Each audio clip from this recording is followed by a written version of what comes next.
நீங்கள் பார்த்து கொண்டிருப்பது உங்கள் ஜாஷுவா டிவி. சகல ஜனங்களுக்கும் நற்செய்தி.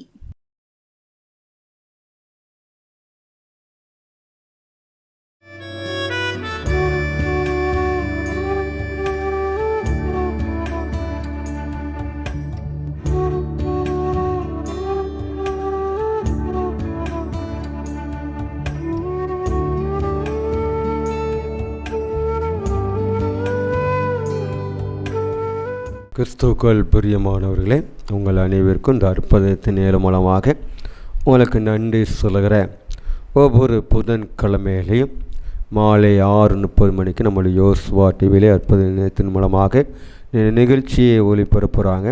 அதை நீங்கள் பார்த்து அற்புதத்தை பெற்றுக்கொள்ளுங்கள். கர்த்தர் உங்களை ஆசீர்வதிப்பாராக. இந்த நாட்களையும் நம்ம ஆண்டவருடைய வார்த்தையை கேட்பதற்கு முன்பாக ஒரு விஷயம் நம்முடைய கண்களை மூடி நம்ம ஜெபிப்போம்.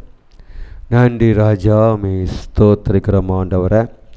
பரிசுத்த ஆவியானவரே, முகு ஸ்தோத்திரிக்கிறோம். நன்றி சொல்லுகிறேன் தப்பனே. அப்பா, இந்த நாளில் எங்களோடு நீர் பேசும். நாங்கள் கேட்டுக்கொண்டிருக்கிற யோசுவா டிவி மூலமாக அற்புதத்தின் நேரத்தில் நிகழ்ச்சியை பார்த்து கொண்டிருக்கிற ஒவ்வொரு குடும்பத்துக்குள்ளேயும் தேவனுடைய வல்லமை கடந்து போகட்டும், தேவ கிருபை கடந்து போகட்டும். இந்த நாள் அவர்களுக்கு ஒரு ஆசீர்வாதமான நாளாக மாறட்டும். இயேசுவின் நாமத்துக்களை கொடுக்கிறோம், ஜீவ நல்ல பிதாவே, ஆமென். எடுத்துக்கொள்ளுங்கள், சங்கீதத்திலே 50ஆம் அதிகாரம் அதில் 15வது வருஷம் சொல்கிறது, ஆபத்து காலத்தில் என்னை நோக்கி கூப்பிடு, நான் உன்னை விடுவிப்பேன், நீ என்னை மகிமைப்படுத்துவாய். பாருங்க, ஆபத்து காலத்தில் என்னை நோக்கி கூப்பிடு, ஆபத்து காலத்திலே என்னை நோக்கி கூப்பிடு, நான் உன்னை விடுவிப்பேன், நீ என்னை மகிமைப்படுத்துவாய். ஆபத்து காலத்திலே நம்ம ஆண்டவருடைய சமூகத்தில், நம்முடைய நெருக்கத்தில் ஆண்டவரை கூப்பிட வேண்டும். எரேமியா 33ஆம் அதிகாரம் அதில் 3வது வசனம் சொல்லுகிறது, என்னை நோக்கி கூப்பிடு, அப்பொழுது நான் உனக்கு உத்தரவு கொடுத்து நீ அறியாதையும் எட்டாத பெரிய காரியத்தை நான் உனக்கு செய்வேன்.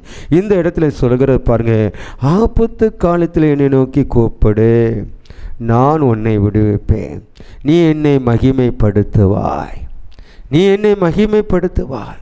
ஆபத்து காலத்தில் கூப்பிட வேண்டும். அவன் ஆண்டவர் நம்மோடு கூட இருக்கிறார், நமக்கு வாக்கு தத்துவத்தை கொடுத்திருக்கிறார்.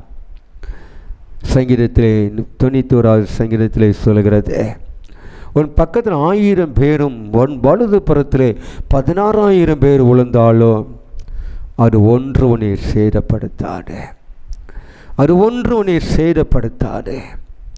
அவரை நோக்கி கூப்பிட வேண்டும், அவரோடு கூட நாங்கள் இருக்க வேண்டும். அவர் போகியில வரிகளை இதுக்கு முதல் கொண்டு என்னென்றைக்கு நம்மளை காக்கிற தேவன் உறங்கிறது இல்லை. இஸ்ரேலை காக்கிற தேவன் நம்மளை காத்து கொண்டிருக்கிறார். ஆபத்து காலத்தில் நம்ம எப்படி கூட வேண்டும்? ஆண்டவரே என்று சொல்லி மன இறக்கத்தோடு கூட, இயேசுவே எனக்கு இறங்கும் என்று சொல்லி அவரிடத்தில் கேட்கும் பொழுது நம்மளை விடுவிப்பார். ஆபத்து காலத்தில் சங்கீதக்காரன் சொல்லுகிறான் பாருங்க, மரண பள்ளத்தாக்கில் நடந்தாலும் பல்லாப்புக்கு பயப்பட்டேன், தேவர் என்னோடு கூட இருக்கிறேன், உடைய கோலும் உடைய தடிமனை தேற்றும் என்று சொல்லுகிறார். ஆபத்து காலத்தில் என்னை நோக்கி கூப்பிடுயா, ஆபத்து காலத்தில் என்னை நோக்கி கூப்பிடு, நான் உன்னை விடுவிப்பேன். ஆமென். நம்ம பைக்கில் போய்கொண்டிருக்கிறோம், வாகனங்களை போய்கொண்டிருக்கிறோம், விமானத்தில் போய்கொண்டிருக்கிறோம். விபத்து எங்கே நடக்கிறதுன்னு சொல்ல முடியாது. நேற்றைய தினத்தில் பாருங்க, எங்களுடைய ஊர் பகுதியிலே எங்களுக்கு கண்ணுக்கு முன்பாகவே விபத்து நடக்கிறது, விபத்து நடக்கிறது. போக முடியல, பைக்கில் போக முடியல, காரில் போக முடியல, எங்கே பார்த்தாலும் விபத்துகள் நடந்து கொண்டிருக்கிறது, ஆபத்துகள் நடந்து கொண்டிருக்கிறது, உயிர் சேதம் வந்து கொண்டிருக்கிறது. ஆனால் இந்த சங்கீதக்காரன் 50ஆம் அதிகாரத்தில் 15வது வருஷம் சொல்கிறது, ஆபத்து காலத்தில் என்னை நோக்கி கூப்பிடு, நான் உன்னை விடுவிப்பேன், நீ என்னை மகிமைப்படுத்துவாய், நீ என்னை மகிமைப்படுத்துவாய். ஆபத்து காலத்தில் நம்ம கூப்பிடணும். பாருங்க, எசேக்கியேல் ராஜா அந்த ஏசாயா தீர்க்கதரிசி மூலமாய் அங்கே போய் சொல்கிறான், நீ உன் வீட்டை ஒழுங்குபடுத்து என்று சொல்கிறான் எசேக்கியேல் ராஜாட்ட. ஆனால் அவனுக்கு தெரியும், வீட்டை ஒழுங்குபடுத்தினா இவன் மரித்து போவாய் என்று சொல்லி. ஆனால் பாருங்க, எசேக்கியேல் ராஜாவோ செவரை திரும்பி பார்த்து அழுகிறான், ஆண்டவரே, நான் செய்கிற ஒரு நன்மையை நினைத்து பாரும் என்று சொல்லி அந்த ஆபத்தில், அந்த மரண ஆபத்தில் அந்த தீர்க்கதரிசி சொல்லிட்டான், உன் வீட்டை ஒழுங்குபடுத்துன்னு சொல்லி. அப்போ இவன் மரித்து போவான், ஆபத்தில் மரித்து போகிற நிலைமையில் இருக்கிறான். கடைசி நேரத்தில் இருக்கிற நேரத்தில் ஆபத்து அவனை வருகிறது காலத்தில் அவனை நோக்கி, ஆண்டவரை நோக்கி கூப்பிடுறான், ஆண்டவரை நோக்கி கூப்பிடுறான், ஒரு நன்மை செய்த நினைத்து பாருமே யான்னு சொல்லி. ஆண்டவர் அவனுக்கு 15 வருஷம் ஆயுசு நாட்களை கூட்டி கொடுத்தார். அதே போல் மரண படுக்கையில் படுத்து கிடக்கிறீங்களா, நோயோடு கூட படுத்து கிடக்கிறீங்களா, வீடுகளை நீண்ட நாட்களாய் நீண்ட வருஷமாய் கை கால் செயலிழந்து போய் உங்களால் எழுந்து நடக்க முடியாத சூழ்நிலையில் வீடுகளில் இருந்து கொண்டிருக்கிறீங்களா, இன்னைக்கு ஆண்டவர் சொல்றாரே, ஆபத்து காலத்தில் என்னை நோக்கி கூப்பிடியா, உன்னை நான் விடுவிப்பேன். இந்த நோய் என்னை பலவீனமாக்குறது, இந்த நோய் என்னை மரணத்துக்கு கொண்டு போகிற வழியை கொடுக்கிறது. சொல்லுவாங்க, மரண வேதனை படுறையா சொல்லுவாங்க. எப்படி சொல்லுவாங்க தெரியுமா? மரண வேதனை படுவாங்க, மரண வேதனை படுறையா, ஆண்டவர் எங்களை எடுத்துட்டா நல்லது என்று சொல்லுவாங்க. ஆனால் இந்த சங்கீதத்திலே சொல்லுகிறது, ஆபத்து காலத்தில் என்னை நோக்கி கூப்பிடு, நான் உன்னை விடுவிப்பேன், நீ என்னை மகிமைப்படுத்துவாய், நீ என்னை மகிமைப்படுத்துவாய், நீ என்னை மகிமைப்படுத்துவாய். ஆபத்து காலத்தில் நம்ம வீடுகளில் பக்கவாதத்தில் படுத்து கிடக்கிறீங்களா? கண்ணு தெரிஞ்சு கண்ணு தெரியாமல் இருக்கிறேன் என்று சொல்லி கலங்கி இருக்கிறீங்களா? எனக்கு ஆண்டவர் சாரே அவரை நோக்கி பார்க்கும் பொழுது, ஆபத்து காலத்தில் அவரை நோக்கி கூப்பிடும் பொழுது, ஆபத்து காலத்தில் என்னை நோக்கி கூப்பிடு அது சொல்ல. ஆபத்து காலத்தில் என்னை நோக்கி கூப்பிடுயா? அவரை நோக்கி கூப்பிடுகிற ஒவ்வொருத்தருக்கும் தேவன் விடுவிக்கிறவராய் விடுவிப்பேன் என்று சொல்லுகிறவர் உன்னை ஆசீர்வதிக்கிற தேவன் இருக்கிறார். ஆசீர்வதிக்கிறாரே.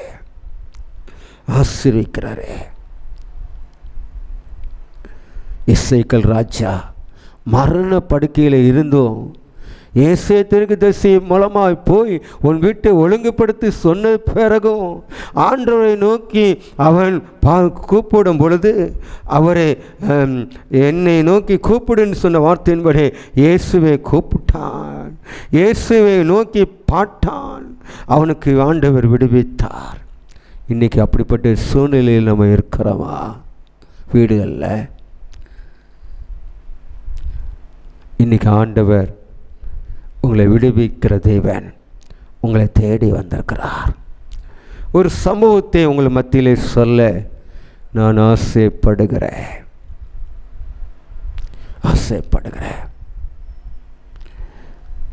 ஒரு சில மாதங்களுக்கு முன்பாக மூணார் ரிசர்ட் என்று சொல்லுகிற ஒரு ரிசர்ட்டுக்கு நான் கடந்து சென்றிருந்தேன்.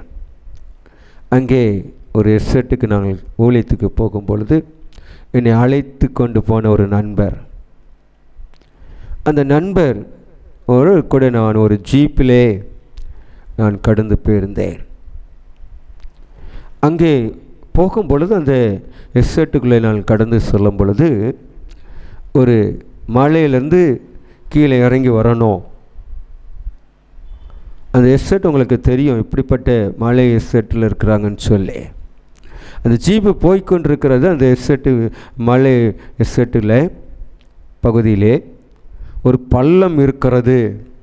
அந்த பள்ளத்தில் பாருங்கள், கவுந்தது போல் ஒரு சைடு முழுதும் கவுந்திருக்கு. முன்னாடியும் பின்னாடி ஒரு சைடு கவுந்திருக்கு. மேலே இருக்கிற ஒரு சைடு மேலே இருக்க ஒரு சைடு பள்ளமத்தில் கவுந்திருக்கிறது. கொஞ்சம் என்ன போகிறோம், அப்படி விழுந்துரும், அப்படி சரிஞ்சு இருக்கிறது. நாங்கள் ஜீப்பிலேருந்து எட்டி பார்க்குறோம், அந்த மலையில் பள்ளம் எங்கள் கண்ணுக்கே தெரியலை. உள்ள 4 பேருக்குள்ளே உட்காந்துருக்குறோம், டிரைவரை சேர்த்து. அப்போ தான் ஆண்டவரை நோக்கி கூப்பிட்டேன். ஆபத்து காலத்தில் என்னை நோக்கி கூப்பிடு, நான் உன்னை விடுவிப்பேன் என்று சொன்னீரே ஆண்டவரே. இந்த பள்ளத்திலிருந்து எங்களை விடுவீங்க ஆண்டவரே சொல்லி நாங்கள் 4 பேரும் செபித்தோம். பாருங்கள், அங்கேருந்து ஒரு ஜீப் வந்தது, எதிர்பாராத ஒரு வண்டி. எங்களை பார்த்த உடனே அவங்க கையில் வச்சுருந்த அந்த கயிறு வைத்து கெட்டி மேலே தூக்குனாங்க. எங்களுக்கு ஒரு சேதமும் இல்லை. நாங்கள் போகிற வண்டிக்கு, ஜீப்புக்கு, வாகனத்தில் ஒரு சேதம் இல்லை. அதுதான் சொன்னார், நான் உன்னை நீதியின் கருத்தில் உன்னை தாங்கினேன் என்று சொல்கிறவ. ஆபத்து காலத்தில் என்னை நோக்கி கூப்பிடு, நான் உன்னை விடுவிப்பேன், நீ என்னை மகிமைப்படுத்துவாய். ஆண்டவருக்கு ஸ்தோத்திரம் சொன்னார். இப்படிப்பட்ட சூழ்நிலையில் ஆபத்தில் இருக்கிறீங்களா? ஆபத்து காலத்தில் இருக்கிறீங்களா? மருத்துவமனையில் என்னால் நீண்ட நாட்களாய் மருத்துவமனையிலே நான் இருக்கிறேனே, என்னுடைய சரீரத்தில் விடுதலை இல்லை என்று சொல்லி நீ ஆபத்தில் இருந்து கொண்டு இருக்கிறாயா? இன்றைக்கு நீங்கள் சொல்லுங்க, ஆண்டவரே என்னை விடுவீங்கன்னு சொல்லி நீ ஆண்டவரை கூப்பிடும் பொழுது, ஆண்டவரே ஆபத்து காலத்தில் என்னை நோக்கி கூப்பிடுன்னு சொன்னாரே, அவரை நீங்கள் கூப்பிடும் பொழுது உங்களை விடுவிக்கிற தெய்வனாக இருக்கிறார். பாருங்கள், யோசுவா 1ஆம் அதிகாரம் அதில் 9வது வசனம் சொல்கிறது பாருங்கள், நீ போகும் இடமெல்லாம் உன் தேவனாய கர்த்தர் உன்னோடு கூட இருக்கிறாரே. அல்லேலூயா. பாருங்கள், இதில் சொல்கிறாரு, நீ யோசுவா 1:9 சொல்லுகிறது, நீ போகும் இடமெல்லாம் உன் தேவனாய கர்த்தர் உன்னோடு கூட இருக்கிறார். நீ போகும் இடமெல்லாம், நீ எங்கெல்லாம் கடந்து போகிறாயோ, உன் வேலை நிமித்தமாய், உன்னுடைய குடும்பத்தினுடைய நிமித்தமாய், இல்லை ஏதோ ஒரு ஊழியத்தின் நிமித்தமாய், எந்த இடத்துக்கு நீ கடந்து போனாலும், நீ போகும் இடமெல்லாம் உன் தேவனாய கர்த்தர் உன் பக்கத்திலே இருக்கிறாரா. உன்னோடு கூட உன் தேவனாய கர்த்தர் உன்னோடு கூட வருவேன் என்று சொல்கிறாரு. அதே ஒன்று யோசுவா 1:5 சொல்லுது, நீ உயிரோடு இருக்கும் நாளெல்லாம் ஒருவனுக்கு முன்பாக எதிர்த்து நிற்பது அல்ல, நான் மோசையோடு கூட இருந்தது போல உன்னோடு கூட இருப்பேன், உன்னோடு கூட இருப்பேன். நீ போகும் இடமெல்லாம் உன் தேவனாய கர்த்தர் உன்னோடு கூட இருக்கிறாரு.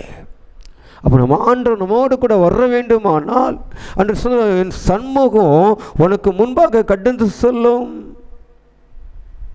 உனக்கு முன்பாக ஒரு தூதர்களை அனுப்புவேன். ஆண்டவர் நமக்கு முன்பாக கடந்து வர வேண்டுமானால் ஆண்டவருக்கு முன்பாக நம்ம நடுங்கி இருக்கணும். அந்த யோசுவாவை பாருங்க, அந்த மோசே 40 வருஷம் அந்த ஜனங்களை வழிநடத்தும் பொழுது, ஆனால் இந்த கானான் தேசத்துக்குள்ளே சுதந்திரத்து கொள்ள முடியலை. ஆனால் யோசுவாவை பாருங்க, அந்த மோசையோடு கூட இருந்த யோசுவா அவருடைய பரத்த கரத்துக்குள்ளே அடங்கியிருந்தான், பரத்த கரத்துக்குள்ளே அடங்கியிருந்தான், கர்த்தருடைய கரத்துக்குள்ளே இருந்தான். அவனை பாருங்க, எப்படிப்பட்ட ஒரு ஆசீர்வாதத்தை அவனோடு கூட இருந்தார் பாருங்க. நீ போகும் இடமெல்லாம் உன் தேவனாய கர்த்தர் உன்னோடு கூட இருப்பார். அந்த யோசுவாவோடு கூட இருந்தார், அந்த காலப்போடு கூட இருந்தார். அந்த கானான் தேசத்தை சுதந்திரித்து கொண்டாங்க. மோசையோ 6,00,000 புருஷர்களை வழி நடத்தியும் அந்த கானான் தேசத்தை தூரத்தில் இருந்தால் பார்க்க முடிந்தது தவிர அதை சுதந்திரத்து கொள்ள முடியலை. யோசுவா ஆண்டவருடைய பாதத்தில் அடிமையாக காத்திருந்தான், அடங்கி இருந்தான். அவனோடு கூட அவர் இருந்தார், யோசுவாவோடு கூட இருந்தார். இன்னைக்கு நம்மோடு கூட இருக்க வேண்டுமானால், நம்மோடு கூட கடந்து செல்ல வேண்டுமானால், நம்ம போக இடமெல்லாம் ஒரு நிமிஷம் ஆண்டவருடைய பாதத்திலிருந்து ஜெபித்து கொண்டு போக வேண்டும். எத்தனையோடைய குடும்பத்தில் நீங்களும் நானும் எத்தனை காரியங்களை செய்து கொண்டிருக்கிறோமா? வீட்டிலிருந்து நம்ம வெளியே வர்ற பொழுது நம்ம ஜெபித்து கொண்டு வருகிறோமா? இந்த வாகனத்தில் நான் போகிறேன், இந்த டூர்வீலரில் நான் போகிறேன், இந்த காரில் நான் போகிறேன், நான் விமானத்தில் போகிறேன், பஸ்ஸில் போகிறேன், எனக்கு முன்பாக நீர் கடந்து வரோம்ப்பா, உம்முடைய சமூகம் எனக்கு முன்பாக கடந்து செல்லட்டும் சொல்லி ஜெபிக்கிறோமா? ஆனால் அவர் சொல்லுகிறார் பாருங்க, நீ போகும் இடமெல்லாம் உன் தேவனாய கர்த்தர் உன்னோடு கூட இருக்கிறாரா? உன்னோடு கூட இருக்கிறாரே. ஏசாயா தீர்க்கதரிசியில் சொல்கிறது பாருங்க, உன்னோடைய பக்கத்தில் 1000 பேரும் வலதுபுறத்தில் 16,000 பேர் விழுந்தாலும் ஒன்றோனை சேதப்படுத்தாது. ஏசாயா தீர்க்கதரிசியில் 41:10 சொல்கிறது, நீ பயப்படாதே, கலங்காதே, தயங்காதே, என் நீதியின் கரத்தினால் உன்னை தாங்குவேன். அவர் நமக்கு போகும் பொழுதுக்கு முன்பாக நம்முடைய வீட்டில் இருந்து ஜெபிக்கணும். நம்முடைய வாகனங்களை இயேசுவின் ரத்தத்தை தெளித்து ஜெபிக்கணும். சிலவங்க பாருங்க, வீட்டில் இருந்து மற்றவர்களை குறை பேசிக்கொண்டு சண்டை போட்டுக்கொண்டு வீட்டுக்குள்ளே பிரச்சனை பண்ணிக்கொண்டு ஏதோ ஒரு முறுமுறுத்து கொண்டு நம்ம ஆண்டவரை வீட்டில் விட்டு நம்ம வெளியே வருவோம், வாகனத்தில் எடுத்துக்கொண்டு போவோம். ஆண்டவர் நமக்கு முன்பாக கடந்து செல்ல முடியாது. நீ ஜெபத்தோடு கூட, வேத வாசிப்போடு கூட, வேத தியானிப்போடு கூட ஆண்டவருடைய சமூகத்தில் இருந்து நீ கடந்து செல்லும் பொழுது கர்த்தர் உன்னோடு கூட இருப்பார். கர்த்தர் உன்னோடு கூட இருக்கிறவர், சர்வ வல்லவராய் இருக்கிறார். நீ போகும் இடமல்ல, கர்த்தர் உன்னோடு கூட இருக்கிறார். கர்த்தர் உன்னோடு கூட இருக்கிறார். மோசையோடு கூட இருந்த தேவன் உன்னோடு கூட இருக்கிறார், உன்னோடு கூட இருக்கிறார். ஒரு நல்ல ஒரு சம்பவத்தை சொல்லி ஜெபிக்க ஆசைப்படுகிற ஒரு தேவ மனுஷன் இருந்தார். அந்த தேவ மனுஷன் வீட்டிலே பல மணி நேரம் ஜெபிக்கிற ஒரு மனுஷன். ஆனால் பாருங்க, ஒரு நாள் அவர் ஊழியத்துக்கு வரும் பொழுது பயங்கரமான ஒரு வாகனங்கள் அவரை கொல்ல வேண்டும் என்று சொல்லி, இவர்களை ஊழியம் செய்யக்கூடாது, இவர்களை கொன்றுவிட வேண்டும் என்று சொல்லி பயங்கரமான ஒரு வாகனம் அவரை நோக்கி வந்தது. எப்படியா அவர் மேலே ஏற்றிடணும்னு சொல்லி பக்கத்தில் நெருங்க அவருக்கு தெரியும் நம்மளை கொல்லுகிறது தான் வரான்னு சொல்லி. ஆனால் அவர் நல்ல ஜெபிக்கிற ஒரு தெய்வ மனுஷன். விட்டு வெளியே வரும்போது ஜெபம் பண்ணிட்டான் வெளியே வருவார். அவர் பக்கத்தில் நெருங்கும் பொழுது வண்டி தீப்பிடிச்சு எரிஞ்சது. அவரை ஒன்றும் சேதப்படுத்த முடியலை. அக்கினியை போட்டுட்டாரு. இதோ நான் அக்கினி போட வந்தேன், அது இப்பொழுதே பூமியிலே பற்றி எரியும் என்று சொல்லி நான் விரும்புகிறேன் என்று சொன்ன கர்த்தர் ஒரு தேவ மனுஷனை கொல்லுவதற்காக அந்த வாகனம் வந்தது. ஆனால் வாகனத்துக்கு மேலே வானத்திலிருந்து ஒரு அக்கினி போட்டார், பாதுகாத்தார். அதுதான் சொல்றாரு, கர்த்தர் உனக்கு முன்னே போய் உன்னை காக்கிற தேவன், உறங்குறதும் இல்லை தூங்குறதும் இல்லை. நீங்கள் ஜெபித்து கொண்டு போகும் பொழுது ஆபத்து காலத்தில் என்னை நோக்கி கூப்பிட, நான் உன்னை விடுவிப்பேன், நீ என்னை மகிமைப்படுத்துவாய். எல்லாரும் ஒரு விசை கண்களை மூடி நம்ம ஜெபிப்போம்.